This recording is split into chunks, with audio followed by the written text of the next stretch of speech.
मुझे अभी भी इस चीज़ की आशंका है कि मेरी हत्या हो जाएगी। कहना चाहती हूँ कि मेरे बेटे को सुरक्षा प्रदान की जाए। एक बेटा तो खो चुकी मैं, अब दूसरा बेटा नहीं खोना चाहती। मेरे फतेहपुर शांति नगर स्थित एक अस्पताल के मैनेजर प्रकाश सिंह को जान से मारने की धमकियों के बाद से उनके परिवार में भय का माहौल है। उन्होंने उत्तर प्रदेश सरकार से सुरक्षा की गुहार लगाई है।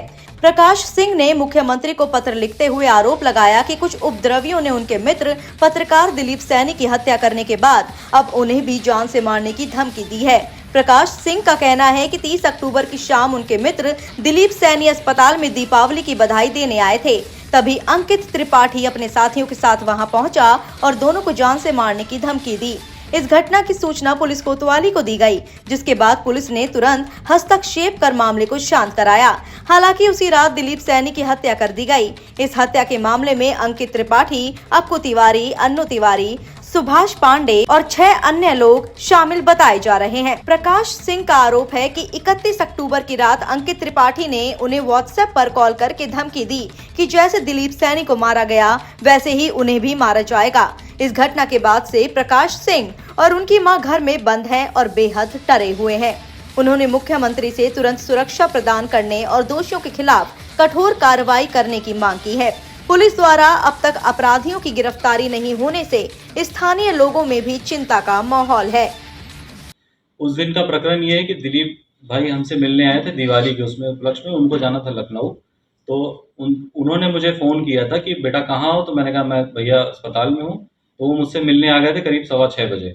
उसके बाद अचानक से अंकित त्रिपाठी आ जाते हैं पीछे से और दिलीप भैया से पैसे मांगते हैं दारू पीने के। तो भैया ने उसको डांट डपट के भगा दिया था, कहा था कि जाओ आज कल मुलाकात करना।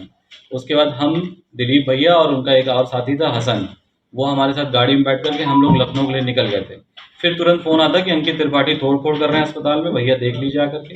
तो गाड़ी हम लोग वापस घुमा के पहुँचते हैं अस्पताल, तो देखते हैं पूरा तोड़ फोड़ मची है।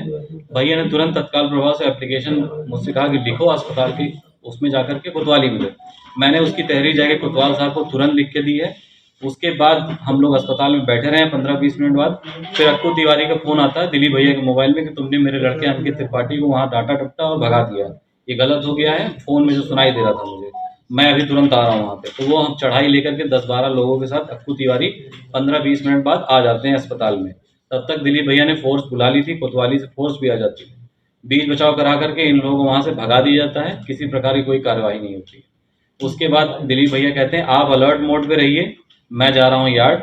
वो अपनी स्कॉर्पियो, एक शाहिद नाम का लड़का, उनकी सफ़ेद स्कॉर्पियो में बैठ करके वो उनके साथ यार्ड चले गए। मैं उसके आधे घंटे बाद अपने घर चला आया। क्या मिल रही है? अक्कू तिवारी ने मुझे बीच में फ़ोन करके वो रिकॉर्डिंग दी है मेरे पास, मुझे धमकी दी थी कि कोई एप्लीकेशन मत देना, नहीं तो अच्छा नहीं होगा, तुम इस मामले से दूर रहो, ये हमारा और दिलीप भाई का पर्सनल मामला है। यही अब मुझे अभी भी इस चीज़ की आशंका है कि मेरी हत्या हो जाएगी। मैं अपनी सुरक्षा के लिए परेशान हूँ। दिलीप भैया को तो मार ही दिया है, अब मेरा नंबर है भैया।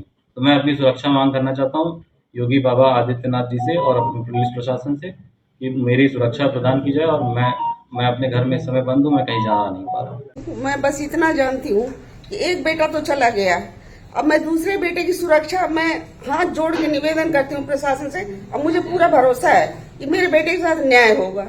तो रोज की धमकियां आती हैं, वो मैं अकेली कहाँ जाऊँ बताओ, वो मेरे संरक्षक यहाँ रह रहा है। तो मैं बस इतना चाहती हूँ कि मेरे बेटे को सुरक्षा प्रदान की जाए। एक बेटा तो खो चुकी मैं, अब दूसरा बेटा नहीं खोना चाहती, मेरे कंधों में नहीं है ताकत। Bureau report, watch India now. अगर आप हमारा वीडियो YouTube पर देख रहे हैं तो चैनल को सब्सक्राइब करें और बेल आइकन को दबाएं। यदि आप हमारा वीडियो Facebook पर देख रहे हैं तो पेज को लाइक और फॉलो करें। धन्यवाद।